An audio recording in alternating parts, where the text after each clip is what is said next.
ഞാനിപ്പോ പ്രസ്സിൽ വെച്ച് ഇങ്ങനെ ഇരിക്കുന്ന സമയത്ത് പെട്ടെന്ന് എനിക്ക് ചില തമാശകൾ തോന്നി. അതോടനെ ശോഭയോട് വന്ന് പറഞ്ഞിട്ട് പോകാമെന്ന് കരുതിയാണ്. എന്ത് തമാശ? തമാശ എന്ന് വെച്ചാൽ ഒരു വൃദ്ധനെ പറ്റിയാ. ഏത് വൃദ്ധൻ? ഒരു വൃദ്ധൻ.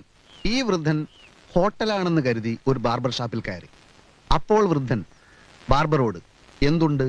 അപ്പോൾ ബാർബർ കട്ടിങ്ങും ഷേവിങ്ങും. അപ്പോൾ വൃദ്ധൻ രണ്ടും ഓരോ പ്ലേറ്റ് പോരട്ടെ.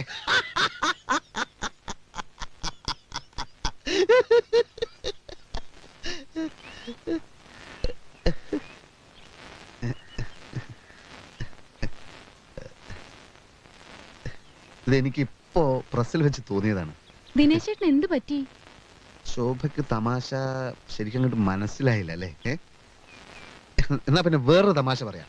ഇതെന്തായാലും ശോഭയ്ക്ക് ചിരി വരും. ഭയങ്കര തമാശ. എനിക്ക് തുണി കഴുകണം, അമ്മയ്ക്ക് ദേഷ്യം വരും.